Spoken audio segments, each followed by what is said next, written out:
বন্ধুরা, এই ভিডিওতে আমরা মোগল সাম্রাজ্য থেকে কিছু গুরুত্বপূর্ণ প্রশ্ন নিয়ে আলোচনা করব। এই প্রশ্নগুলো বারবার পরীক্ষাতে ঘুরিয়ে ফিরিয়ে আসে, তাই কি পড়তে হবে সেটা জানতে হলে আমাদের চ্যানেলটা সাবস্ক্রাইব করে অবশ্যই পাশে থাকতে হবে। প্রথম প্রশ্ন, ভারতে মুঘল সাম্রাজ্যের প্রতিষ্ঠাতা কে ছিলেন? খুবই সোজা প্রশ্ন। এটা এখানে আলোচনা করার মোটেও কোনো অবকাশ নেই, তার কারণ হচ্ছে যারা এই পর্যন্ত এসে পৌঁছেছে তারা অবশ্যই প্রশ্নটার উত্তর জানে। কিন্তু যেহেতু পুরো চ্যাপ্টারটাকে আমরা কভার করছি, তাই এই সোজা কোয়েশ্চেনটা দিয়ে আমরা শুরু করলাম। সঠিক উত্তর অপশন হবে বি, বাবর। বাবর ছিলেন এই মুঘল সাম্রাজ্যের প্রতিষ্ঠাতা। কবে প্রতিষ্ঠা হয়েছিল? 1526, পানিপথের প্রথম যুদ্ধ, তাই তো? তারপরে ভারতে প্রতিষ্ঠা হয় মোগল সাম্রাজ্য। দ্বিতীয় প্রশ্ন, পানিপথের প্রথম যুদ্ধ কখন সংগঠিত হয়েছিল? সোজা question, just follow up order. 1526। চলো সময় নষ্ট করবো না। তৃতীয় প্রশ্ন, পুরন্দরের চুক্তি কোন সালে স্বাক্ষরিত হয়েছিল? একটু ডিফিকাল্ট প্রশ্ন। পুরন্দরের চুক্তি, তা পুরন্দরের চুক্তি কবে হয়েছিল? সেটা হচ্ছে 1665 সালে। কার মধ্যে? রাজা জয় সিং আর শিবাজি মহারাজের মধ্যে। তাহলে সঠিক উত্তর পেয়ে গেলাম অপশন নাম্বার এ। প্রথম একটা শক্ত কোয়েশ্চেন একটু, তাই তো? চলে আসছে আমার পরের প্রশ্ন, হলদিঘাটের যুদ্ধের সময় মুঘল সম্রাট কে ছিলেন? খুবই পরিচিত প্রশ্ন। হলদিঘাটের যুদ্ধ কবে হয়েছিল? 1576 সালে। কার মধ্যে? আকবর এবং মহারানা প্রতাপের মধ্যে। সঠিক উত্তর তাহলে পেয়ে গেলাম কি? আকবর। হলদিঘাটের যুদ্ধের সময় মুঘল সম্রাট কে ছিলেন? তাহলে আকবর ছিলেন। আর যুদ্ধটা কার কার মধ্যে হয়েছিল? আকবর এবং মহারানা প্রতাপের মধ্যে। 5 নম্বর প্রশ্ন, দিন ই ইলাহি ধর্ম কে প্রবর্তন করেছিলেন? পরীক্ষাতে প্রায়শই ঘুরিয়ে ফিরিয়ে প্রশ্নটা আসে। কে করেন? যদি জানা থাকে অবশ্যই কিন্তু প্রশ্নগুলোর উত্তর কমেন্ট করে জানাতে ভুলো না। তাহলে এই প্রশ্নের সঠিক উত্তর হয়ে যাবে অপশন বি, আকবর। আকবর করেছিলেন এই দিন হি ইলাহি ধর্মের প্রবর্তন। সঠিক উত্তর অপশন নাম্বার বি পেয়ে গেলাম। নেক্সট প্রশ্নে চলে আসছি 6 নম্বর, কোন মুঘল সম্রাট তাজমহল নির্মাণ করেছিলেন? সোজা প্রশ্ন, কিন্তু জানতে হবে। সঠিক উত্তর অপশন বি, শাহজাহান। শাহজাহান তাজমহল নির্মাণ করেছিলেন। তাহলে সঠিক উত্তর কি পেয়ে গেলাম? Option number B. সোজা প্রশ্নগুলোর ক্ষেত্রে কিন্তু আমরা একবারে সময় নষ্ট করব না। শেষ শক্তিশালী মুঘল সম্রাট কে ছিলেন? বলো, যদি জানা থাকে অবশ্যই কমেন্ট করে জানিও। এই প্রশ্নের সঠিক উত্তর হবে অপশন বি, আওরঙ্গজেব। আওরঙ্গজেব ছিলেন শেষ শক্তিশালী মুঘল সম্রাট। আওরঙ্গজেবের মৃত্যু কবে হয়? 1707। তারপরে মোটামুটি মুঘল সাম্রাজ্যের ভাঙন শুরু হয় এবং ইভেনচুয়ালি 1858-তে তোমার মহাবিদ্রোহ যখন হয়, তারপরে ব্রিটিশরা কিন্তু এই সময় মুঘল সম্রাট কে ছিলেন? বাহাদুর শাহ জাফর, তাকে ডিপোর্ট করেছিল। ওকে, আর একে বন্দিও করা হয়। মানে প্রথম মুঘল সম্রাট হিসেবে কে বন্দী হয়েছিল? তাহলে সেটা হয়ে যাবে কিন্তু বাহাদুর শাহ জাফর। যাই হোক, পরবর্তী পর্যায়ে আমরা এই কোয়েশ্চেনগুলোকে নিয়েও আলোচনা করব। 8 নম্বর প্রশ্ন, কোন মুঘল সম্রাট জিজিয়া কর পুনরায় আরোপ করে? বলো কি হবে? জিজিয়া কর পুনঃপ্রবর্তন করেছিল কে? আওরঙ্গজেব। এটা আকবর প্রথমে সরিয়ে দিয়েছিল, তারপর কিন্তু এই আওরঙ্গজেব পুনঃপ্রবর্তন করেন এবং ফাইনালি জাহানদার শাহের হাত ধরে এটার বিলুপ্তি হয়। তাহলে এই প্রশ্নের সঠিক উত্তর অপশন সি হয়ে গেল আওরঙ্গজেব।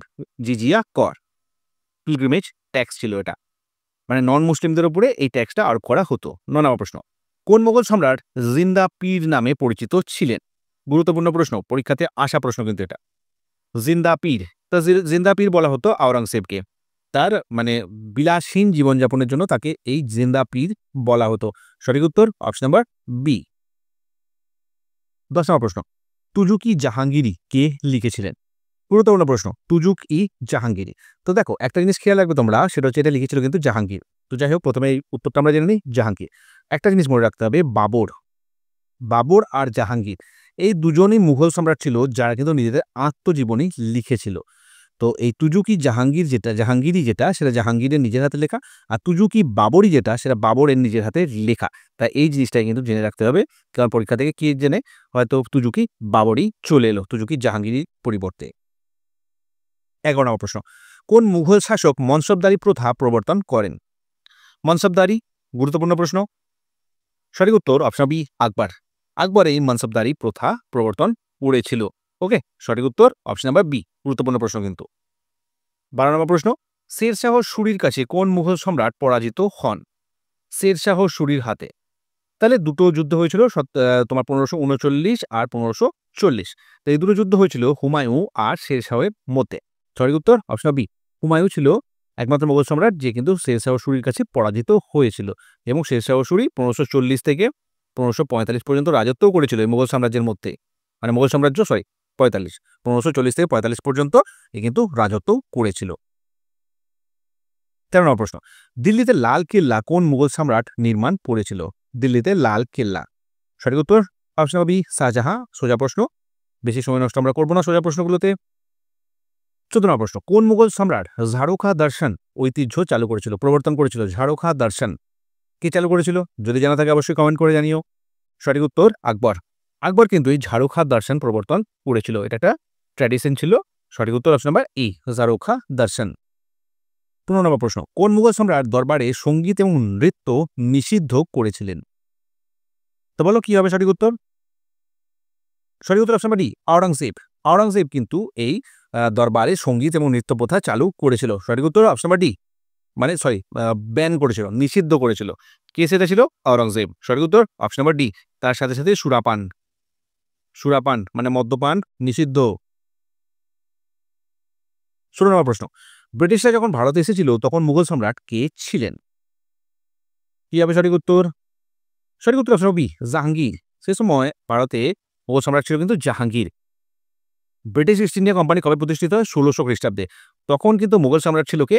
আকবর। জেনে রাখতে হবে, মানে মাথায় রাখতে হবে, কোয়েশ্চেন ভালো করে পড়বে, নাহলে কিন্তু ভুল হয়ে যেতে পারে। দেখো 1600 খ্রিস্টাব্দে ইস্ট ইন্ডিয়া কোম্পানি যখন প্রতিষ্ঠিত হয় তখন মুঘল সম্রাট ছিল কিন্তু আকবর, কিন্তু যখন ভারতে আসে তখন ছিল কিন্তু জাহাঙ্গীর। তাহলে সঠিক উত্তর কি হবে? Option number B. 17 নম্বর প্রশ্ন, কোন মুঘল সম্রাট তীর্থযাত্রা কর বাতিল করেছিলেন? Pilgrimage tax. সঠিক উত্তর হবে অপশন নাম্বার ডি, আকবর। আকবর কিন্তু এই পিলগ্রিমেজ ট্যাক্সকে ডিসকার্ড করেছিল। পরবর্তীকালে আওরঙ্গজেব আবার পুনঃপ্রবর্তন করে এবং জাহানদার শাহ ফাইনালি রিভোক করে। তাহলে এই প্রশ্নের সঠিক উত্তর কি পেয়ে গেলাম আমরা? অপশন নাম্বার ডি, আকবর। 18 প্রশ্ন, ফতেপুর সিক্রিতে বুলান দরওয়াজা কে নির্মাণ করেন? বুলান দরওয়াজা, তাহলে এটা নির্মাণ করেছিল কে? আকবর। আকবর কিন্তু এই বুলান দরওয়াজা নির্মাণ করেছিল। গুজরাটকে জয় করার পরে এগিয়ে কিন্তু ফতেপুর সিক্রিকে রাজধানী হিসেবে ঘোষণা করেছিল, মানে অলরেডি রাজধানী হিসেবে বানিয়েছিল। তো সেখানে গিয়েই বুলান দরওয়াজাটাকে প্রতিষ্ঠা করেছিল। কোথায়? ফতেপুর সিক্রিতে। 19 নম্বর প্রশ্ন, ময়ূর সিংহাসন কোন মুঘল সম্রাটের জন্য তৈরি করা হয়েছিল? খুব বিলাস বহুল জীবনযাপন করতো এই মুঘল সম্রাট শাহজাহান, ঠিক আছে? তো সে মানে অনেক পয়সা খরচা করে এই ময়ূর সিংহাসনটা কিন্তু বানিয়েছিল, পিকক থ্রোন। ওকে, পরে 1739 খ্রিস্টাব্দে ভারতে কি হয়? তোমার নাদির শাহের আক্রমণ হয়। নাদির শাহ আফগান ছিল, তো এই নাদির শাহ কি করলো? ভারত আক্রমণ করে বসলো এবং এই যে ময়ূর সিংহাসনটা ছিল সেটাকে এ নিয়ে চলে গেল। আর এর মধ্যেই ছিল কিন্তু ওই কোহিনূর হীরা, যেটা পরবর্তীকালে রঞ্জিত সিং এর হাতে আসে এবং সেখান থেকে ব্রিটিশদের হাতে আসে এবং বর্তমানে কিন্তু লন্ডনে আছে। 20 নম্বর প্রশ্ন, কোন মুঘল সম্রাট গুরু তেগ বাহাদুরকে মৃত্যুদণ্ড দিয়েছিল? গুরু তেগ বাহাদুরকে মৃত্যুদণ্ড দিয়েছিলেন কোন মুঘল সম্রাট? তাহলে সেটা ছিল আওরঙ্গজেব। অপশন সি, আওরঙ্গজেব কিন্তু এই গুরু তেগ বাহাদুরকে তোমার মৃত্যুদণ্ড দিয়েছিলেন। সঠিক উত্তর অপশন সি, আওরঙ্গজেব। নেক্সট প্রশ্নে চলে আসছি আমরা। 21 নম্বর, ভারতে ব্রিটিশ বাণিজ্যের অনুমতি প্রদানকারী প্রথম মুঘল সম্রাট কে ছিলেন? মানে ব্রিটিশরা তো ভারতে এলো, তো ভারতের ব্রিটিশরা আসার পর তাদেরকে প্রথম বাণিজ্য করার অনুমতি কে দিয়েছিল? তো সেই সময় মুঘল সম্রাট কে ছিল? জাহাঙ্গীর। জাহাঙ্গীর কি করলো? 1613 কি করলো? ব্রিটিশদের বললো, যাও তোমরা সুরাটে একটা বাণিজ্য কুটি স্থাপন করে সেখান থেকে বাণিজ্য শুরু করো। তো এইভাবে ব্রিটিশরা কিন্তু ভারতে প্রথম তাদের বাণিজ্য কুটি কোথায় নির্মাণ করেছিল? সুরাটে। কোন সালে? 1613 খ্রিস্টাব্দে। মুঘল সম্রাট কে ছিল? জাহাঙ্গীর। একটার সাথে একটাকে কোরিলেট করে পড়তে হবে, তাহলে কি হবে? পরীক্ষার সময় মনে রাখা সহজ হয়ে যাবে। 22 নম্বর প্রশ্ন, কোন মুঘল সম্রাট আগ্রা থেকে দিল্লিতে রাজধানী স্থানান্তরিত করেছিলেন? বলো কি হবে সঠিক উত্তর? তো শাহজাহান দিল্লিটাকে মনে হলো বেটার শহর আগ্রার চাইতে, তাই শাহজাহান কি করলো? রাজধানীকে পাকাপাকিভাবে তোমার আগ্রা থেকে সরিয়ে নিয়ে চলে এলো কোথায়? দিল্লিতে। তাহলে সঠিক উত্তর অপশন নাম্বার সি হয়ে যাবে, শাহজাহান। নেক্সট প্রশ্নে চলে আসবো আমরা। 23 নম্বর প্রশ্ন, পলাশির যুদ্ধ 1757 সালে সংঘটিত হওয়ার সময় মুঘল সম্রাট কে ছিলেন? ভুল হওয়ার জায়গা আছে, তার কারণ বলি আমি। সেটা হচ্ছে যে পলাশির যুদ্ধ যখন হয়েছিল তখন কিন্তু মুঘল সম্রাট যে ছিল, পরবর্তীকালে ট্রিটি অফ এলাহাবাদ যখন সাইন হয়েছিল তখন সেই শাসকটা কিন্তু পরিবর্তিত হয়ে গেছিল। তাই আমরা অনেক সময়তে এটাকে ভুল করে বসি যে দ্বিতীয় শাহ আলম বলে, কিন্তু সেটা হবে না। এখানে সঠিক উত্তর হবে আলমগীর দ্বিতীয়। আলমগীর দ্বিতীয় 1757 সালে যখন পলাশি যুদ্ধ হয় তখন কিন্তু মুঘল সম্রাট ছিল কিন্তু আলমগীর দ্বিতীয়। ঠিক আছে, তাহলে সঠিক উত্তর পেয়ে গেলাম কি আমরা? Option number D. এই সময় পরপর কতগুলো ইম্পর্টেন্ট যুদ্ধ হয়েছিল। 1757 সালে হয়ে গেল পলাশির যুদ্ধ। 1759 সালে কি ছিল? বেদেরার যুদ্ধ। 1760 সালে কি হয়েছিল? বন্দিবাসের যুদ্ধ। 1761 সালে কি হয়েছিল? পানিপথের তৃতীয় যুদ্ধ। 1764 সালে কি হয়েছিল? বক্সারের যুদ্ধ, মতলব বক্সার। তাহলে ঠিক আছে, এই সব কটা যুদ্ধ কিন্তু খুবই গুরুত্বপূর্ণ এবং ভারতে ব্রিটিশদের যে ভিত্তিপ্রস্তর স্থাপিত হচ্ছিল এই যুদ্ধগুলো কিন্তু তার সঠিকভাবে ক্রোনোলজিক্যালি যদি আমরা অ্যানালিসিস করি তাহলে সেটাকে কিন্তু আমরা পাবো। তারা একটা একটা করে যুদ্ধকে জয়লাভ করেছিল। তো যাই হোক, এই প্রশ্নের সঠিক উত্তর তাহলে কিন্তু মনে রাখতে হবে অপশন নম্বর ডি হবে আলমগীর দ্বিতীয়, নট শাহ আলম তৃতীয়। 24 নম্বর প্রশ্ন, কোন মুঘল শাসক নাদির শাহের কাছে পরাজিত হন? তো আমরা তো আলোচনা করছিলাম যে 1739 সালে নাদির শাহ ভারতে আক্রমণ করেছিল। সেই সময় সে নিয়ে কি পিকক থ্রোন যেটা ছিল ময়ূর সিংহাসন, সেটাকে চুরি করে নিয়ে চলে গেল। তো যাই হোক, তো সেই সময় ব্রিটিশ শাসক কে ছিল? তো ব্রিটিশ শাসক ছিল সেই সময়, সে খুব আমোদ প্রমোদের মধ্যে দিয়ে, বিনোদনের মধ্যে দিয়ে জীবনযাপন করত। তার নামও ছিল রঙ্গিলা। সেই লোকটির নাম হচ্ছে মোহাম্মদ শাহ রঙ্গিলা। সঠিক উত্তর অপশন বি, মোহাম্মদ শাহ। এবং একে রঙ্গিলা বলেই বেশি ডাকা হতো। এবং রঙ্গিলা নামটার সাথে জুড়ে আছে তোমার আমোদ প্রমোদ বিনোদন এই সমস্ত ব্যাপার। তোমরা বুঝতেই পারছো আন্ডারলাইন মিনিংটা কি আমি করতে চাইছি। যাই হোক, সঠিক উত্তর অপশন বি হয়ে যাবে মোহাম্মদ শাহ। 25 নম্বর প্রশ্ন, শেষ মুঘল সম্রাট কে ছিলেন? তো এটাও আমরা আলোচনা করেছি আগে যে শেষ মুঘল সম্রাট ছিল কিন্তু বাহাদুর শাহ জাফর। কখন মুঘল সাম্রাজ্যের পতন তাহলে ইভেন্চুয়ালি কখন হলো? 1858 সালে। 1858 সালে গভর্নমেন্ট অফ ইন্ডিয়া অ্যাক্ট 1858 লাগু হয়ে গেল এবং ভারতে ব্রিটিশরা কি করলো? ইস্ট ইন্ডিয়া কোম্পানির কাছ থেকে, মানে ব্রিটিশ যে পার্লামেন্ট ছিল সেই পার্লামেন্ট বলল যে না, ইস্ট ইন্ডিয়া কোম্পানি অনেক অনেক করেছো, তোমরা অনেক লুটেপুটে খেয়েছো, এরপর যে ভারতের শাসন সেটা কিন্তু আমরা নিজেদের হাতে তুলে নিচ্ছি। এবং সেই সময় ব্রিটিশ রানী বলল যে না, আজ থেকে ভারতেরও রানী আমি। তো সেইভাবে এই অ্যাক্টটাকে নিয়ে আসা হলো, গভর্নমেন্ট অফ ইন্ডিয়া অ্যাক্ট। আর ভারতে ব্রিটিশ শাসন পাকাপাকিভাবে শেষ হয়ে গেল। 26 নম্বর প্রশ্ন, কোন মুঘল শাসক জাবতি সিস্টেম চালু করেছিল? জাবতি প্রথা কে চালু করেছিল? তো এটাও চালু করেছিল কিন্তু এই টোডরমাল, রাজা টোডরমাল। আর সম্রাট ছিল অবশ্যই আকবর। এই আকবরের তোমার ফাইন্যান্স মিনিস্টার ছিল কিন্তু এই রাজা টোডরমাল। রাজা টোডরমাল নামটা জেনে রাখতে হবে, ঠিক আছে? আকবরের ভূমি রাজস্বের সঙ্গে রিলেটেড যাবতীয় কিছু এই রাজা টোডরমালের হাত ধরেই শুরু হয়েছিল। 27 নম্বর প্রশ্ন, হুমায়ুনের সমাধি কে নির্মাণ করেছিলেন? হুমায়ুনের সমাধি, তো সঠিক উত্তর কি হবে? হাজি বেগম।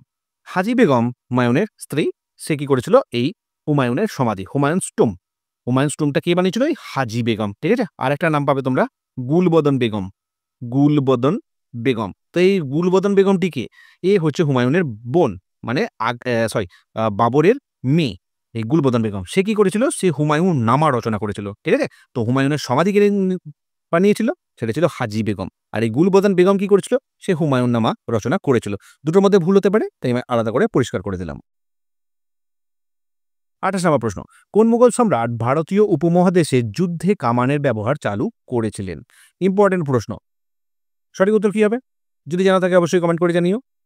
এ প্রশ্নের সঠিক উত্তর অপশন নাম্বার সি হয়ে যাবে বাবর। বাবর কি করেছিল? প্রথম আগ্নেয়াস্ত্রের প্রয়োগ শুরু করেছিল, মানে তোপ, গোলা, গুলি এই সমস্ত যে জিনিসগুলো বর্তমানে অনেক অ্যাডভান্সড ফর্মে চলে এসেছে, তো সেটা শুরু হয়েছিল কিন্তু বাবরের হাত ধরে। মোটামুটি শুধু ভারতে না, ভারতীয় উপমহাদেশ ইন্ডিয়ান সাবকন্টিনেন্টে কিন্তু কামানের ব্যবহার প্রথম শুরু করেছিল এই বাবর। সঠিক উত্তর অপশন নাম্বার সি। আর এই কারণে ইব্রাহিম লোদিকে হারাতে বাবর কিন্তু সক্ষম হয়েছিল, মানে প্রথম পানিপথের যুদ্ধে। 29 নম্বর প্রশ্ন, হুমায়ুন নামা বইটি কে রচনা করেন? আশা করছি এই প্রশ্নটার উত্তর দ্বিতীয়বার আমরা দেওয়ার কোনো প্রয়োজন নেই, গুলবদন বেগম। আর এই কি ছিল? এ ছিল বাবরের মেয়ে, মানে হুমায়ুনের বোন। 30 নম্বর প্রশ্ন, কোন মুঘল শাসক একজন দক্ষ বীণাবাদক ছিলেন? কি হবে বলো? সঠিক উত্তর অপশন নাম্বার ই হয়ে যাবে আওরঙ্গজেব। আওরঙ্গজেব একজন কিন্তু সুদক্ষ বীণাবাদক ছিলেন। আবার পরবর্তী পর্যায়ে এই ঔরঙ্গজেবই জীবনের আরেকটা যে ফেজ পাচ্ছি আমরা, সেখানে কিন্তু একই করেছিল আমোদ প্রমোদ বিনোদন, নৃত্য, সুরাপান এ সমস্ত কিছু কিন্তু ব্যান করে দিয়েছিল এবং তার দরবারে কিন্তু এই গান বাজনা সমস্ত কিছু বন্ধ হয়ে গেছিল। কিন্তু নিজে একজন দক্ষ বীণাবাদক ছিল, প্রাথমিক পর্যায়ে বীণা ফিনা বাজাতে হয়তো। 31 নম্বর প্রশ্ন, আইনি আকবরী কে রচনা করে? গুরুত্বপূর্ণ প্রশ্ন। আইনি আকবরী, তো এটা রচনা করেছিল কিন্তু আবুল ফজল। আবুল ফজল আর ফৈজি দুটো ভাই আকবরের রাজত্বকালে ছিল। এরা অনেক কিছু রচনা করেছিলেন গুরুত্বপূর্ণ। তার মধ্যে এই আইনি আকবরী গ্রন্থটা কিন্তু ভীষণ গুরুত্বপূর্ণ। সঠিক উত্তর option number A, Abul Fazal. 32 নম্বর প্রশ্ন, কোন মুঘল শাসক দাহসালা প্রথা প্রবর্তন করেছিলেন? দাহসালা আর একটা গুরুত্বপূর্ণ প্রশ্ন, যেটার সাথে আকবর সম্পর্কিত। সঠিক উত্তর অপশন নাম্বার এ, আকবর। আকবর এই দাহসালা প্রথা প্রবর্তন করেছিলেন। সঠিক উত্তর পেয়ে গেলাম আমরা অপশন নাম্বার এ। 33 নম্বর প্রশ্ন দেখে নেব, জাহাঙ্গীরের দরবারে সর্বশ্রেষ্ঠ চিত্রশিল্পী কে ছিলেন? পেইন্টার। দেখো, মোগল যে চিত্রকলা ছিল সেটা কিন্তু জাহাঙ্গীরের শাসনামলে সবচেয়ে উৎকর্ষ লাভ করেছিল। তো তাহলে এটা জাহাঙ্গীরের সঙ্গে সম্পর্কিত এবং জাহাঙ্গীরের দরবারে যে সমস্ত চিত্রশিল্পী ছিলেন তার মধ্যে সেরা ছিলেন হচ্ছেই মনসুর, ওস্তাদ মনসুর। ঠিক আছে? নামটা মনে রাখতে হবে, ওস্তাদ মনসুর। আর এই মনসুর কিন্তু এই পাখির ছবি আঁকার জন্য কিন্তু বিখ্যাত। পাখির ছবি আঁকার জন্য কিন্তু এই মনসুর বিখ্যাত ছিলেন। ওকে? তাহলে এই প্রশ্নটা কিন্তু পরীক্ষায় এসেছে আগে। সেটা হচ্ছে যে এই পাখির চিত্রকলার জন্য সর্বশ্রেষ্ঠ চিত্রশিল্পী কে ছিলেন? তার নাম হচ্ছে ওস্তাদ মনসুর। এই বাসাওয়ানও কিন্তু একজন বিখ্যাত চিত্রশিল্পী ছিলেন। ৩৪ নম্বর প্রশ্ন, কোন মোগল সম্রাট রঙ্গিলা নামে পরিচিত ছিলেন? তো রঙ্গিলার ব্যাপারে তো আমরা আগেই আলোচনা করেছি। তার নাম ছিল মোহাম্মদ শাহ রঙ্গিলা এবং তার রাজত্বকালে সবচেয়ে গুরুত্বপূর্ণ ইনসিডেন্ট হচ্ছে ১৭৩৯ সালে ব্যাটেল অফ কার্নাল, কার্নালের যুদ্ধ। কার্নালের যুদ্ধ, কার্নাল, কার্নাল আর কার্নাল হচ্ছে হরিয়ানাতে। তো এই কার্নালের যুদ্ধ হয়েছিল যেখানে নাদির শাহের হাতে তোমার মুঘল সম্রাট মোহাম্মদ শাহের পরাজয় হয়। ৩৫ নম্বর প্রশ্ন, পানিপথের তৃতীয় যুদ্ধের সময় মুঘল সম্রাট কে ছিলেন? পানিপথের প্রথম গেল, দ্বিতীয় গেল, এবার তৃতীয় যুদ্ধতে চলে এসেছি আমরা। তো এই তৃতীয় যুদ্ধ কবে হয়েছিল? আমরা একটু আগে আলোচনা করেছি কিন্তু ১৭৬১, ঠিক আছে? ১৭৬১ সালে পানিপথের তৃতীয় যুদ্ধ হয়েছিল। আর এই সময় সম্রাট কে ছিল? দ্বিতীয় শাহ আলম। দ্বিতীয় শাহ আলম। ওকে? তাহলে সঠিক উত্তর আমরা পেয়ে গেলাম অপশন নাম্বার এ, দ্বিতীয় শাহ আলম। কাদের মধ্যে হয়েছিল? এটা মারাঠাদের সঙ্গে হয়েছিল আহমদ শাহ আবদালি বা আহমদ শাহ দুরানির। ৩৬ নম্বর প্রশ্ন, ব্রিটিশদের হাতে বন্দী প্রথম মুঘল সম্রাট কে ছিলেন? এটা নিয়ে আমরা কিন্তু আগে আলোচনা করেছি যে তোমার সেটা ছিল হচ্ছে বাহাদুর শাহ জাফর, যে তোমার ১৮৫৮ সালে যখন মহাবিদ্রোহ হয় সেই সময় কিন্তু ভারতবর্ষের রাজা হিসাবে এই বিদ্রোহীরা কিন্তু বাহাদুর শাহ জাফরকে সামনে রেখেই কিন্তু বিদ্রোহটা শুরু করেছিল। তাহলে এই প্রশ্নের সঠিক উত্তর অপশন নাম্বার ই হয়ে যাবে, বাহাদুর শাহ জাফর। সঠিক উত্তর অপশন নাম্বার ই। ৩৭ নম্বর প্রশ্ন, কোন মুঘল শাসক ব্রিটিশদের সাথে এলাহাবাদের চুক্তি স্বাক্ষরিত করেছিল? ভীষণ গুরুত্বপূর্ণ একটা ট্রিটি ছিল এই এলাহাবাদের চুক্তি বা এলাহাবাদের ট্রিটি। তাহলে এটা কবে হয়েছিল? সেটা হচ্ছে ১৭৬৫ সালে। ১৭৬৫ সালে। তার কারণ হচ্ছে কি ১৭৬৪ সালে একটা গুরুত্বপূর্ণ যুদ্ধ হয়েছিল, যে যুদ্ধটার নাম হচ্ছে বক্সারের যুদ্ধ। আর এই বক্সারের যুদ্ধ ভারতে খুব গুরুত্বপূর্ণ ছিল এই কারণে যে এই যুদ্ধে প্রথম ব্রিটিশরা কিন্তু তাদের মিলিটারি শক্তির প্রদর্শন করেছিল। মানে ১৭৫৭ সালে যখন সিরাজউদ্দৌলা পরাজয় হয় পলাশির যুদ্ধে, সেই সময় ব্রিটিশরা কিন্তু ছল, কলা এসব অবলম্বন করে মানে ঠকিয়ে এক প্রকার বলা যেতে পারে সিরাজউদ্দৌলাকে হারিয়েছিল। তার পরবর্তীকালে বেদরা যুদ্ধ, বান্দিবাসের যুদ্ধে ফরাসিদেরও কিন্তু ব্রিটিশরা কিন্তু তাদের সৈন্য ক্ষমতার জোরে হারিয়েছিল। কিন্তু ভারতে প্রথম ভারতীয় রাজার বিরুদ্ধে সিগনিফিকেন্ট যুদ্ধ ছিল কিন্তু এই তোমার বক্সারের যুদ্ধ, যেটা হয়েছিল ১৭৬৪ সালে। আর এর পরবর্তী পর্যায়ে ১৭৬৫ সালে এই এলাহাবাদের চুক্তি স্বাক্ষরিত হয়। ঠিক আছে? ৩৮ নম্বর প্রশ্ন, দু আসপা সি আসপা কোন মুঘল শাসক এই ব্যবস্থা শুরু করেছিল? তো এই মনসবদারি যে প্রথাটা আকবর শুরু করেছিল সেটাকে জাহাঙ্গীর বলল না ঠিক আছে এটা একটু অ্যাডভান্স ভার্সন করতে হবে, আর একটু তোমার আপডেট করতে হবে। তো জাহাঙ্গীর সেই জিনিসটা শুরু করলো এবং এই দু আসপা সি আসপার সাথে কিন্তু জাহাঙ্গীর জড়িত।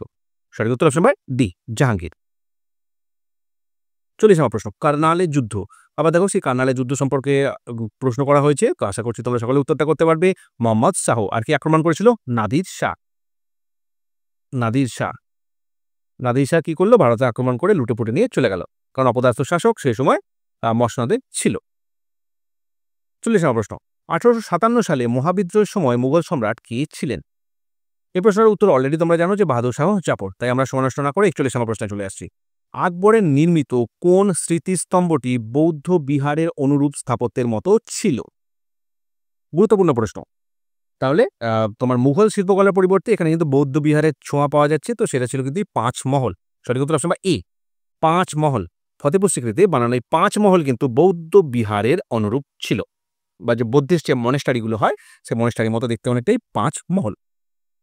৪৩ নম্বর প্রশ্ন, কোন মুঘল সম্রাটের শাসনামলে মুঘল চিত্রকলা তার শীর্ষে পৌঁছেছিল? গুরুত্বপূর্ণ প্রশ্ন, কিন্তু আমি আশা করছি তোমরা সকলে উত্তরটা জানো। জাহাঙ্গীর। জাহাঙ্গীরের আমলে মুঘল চিত্রকলা তার শীর্ষে পৌঁছেছিল। সঠিক উত্তর অপশন নাম্বার সি। ৪৩ নম্বর প্রশ্ন, শ্রীনগরে শালিমার বাগ কোন মুঘল শাসক নির্মাণ করেছিল? শালিমার বাগ কে নির্মাণ করেছিল? সেটা করেছিল কিন্তু জাহাঙ্গীর। সঠিক উত্তর অপশন নাম্বার এ, জাহাঙ্গীর। ঠিক আছে? আর জাহাঙ্গীর রাজত্বকালে তোমার আগ্রা ছিল কিন্তু ভারতের রাজধানী। ঠিক আছে? তারপরে শাহজাহাঁ কি করলো? আগ্রা থেকে রাজধানীটাকে পাকাপাকিভাবে দিল্লিতে নিয়ে এসে হাজির করলো। ৪০ নম্বর প্রশ্ন, বিবি কা মাকওয়াড়া। আওরঙ্গজেবের যে সমস্ত স্থাপত্যগুলো পাচ্ছি আমরা তার মধ্যে সবচেয়ে গুরুত্বপূর্ণ বিবি কা মাকওয়াড়া এটা কিন্তু বানিয়েছিল আওরঙ্গজেব। ঠিক আছে, সঠিক উত্তর অপশন বি আওরঙ্গজেব। বিবি কা মাকবারা। ৪৫ নম্বর প্রশ্ন, বাবরনামা কে রচনা করেন? এই ভিডিওর শুরুতে আমরা আলোচনা করেছিলাম যে বাবর আর জাহাঙ্গীর এই দুজন কিন্তু তোমার মোগল শাসক যারা কিন্তু নিজেদের অটোবায়োগ্রাফি লিখতে পেরেছিল।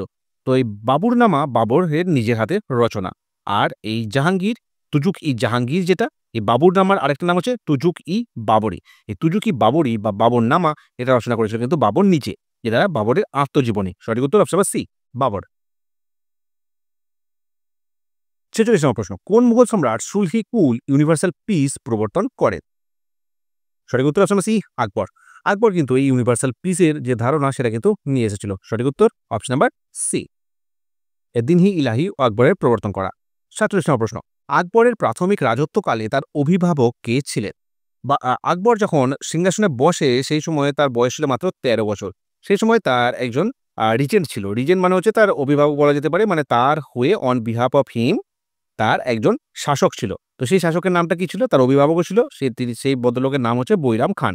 সঠিক উত্তর অপশন নাম্বার বি। মনে রাখতে হবে কিন্তু এটা, হ্যাঁ, যদি পরীক্ষায় পট করে চলে আসে এই ধরনের প্রশ্ন তাহলে তোমরা তার উত্তরটা কিন্তু ঝট করে ফেলতে পারবে।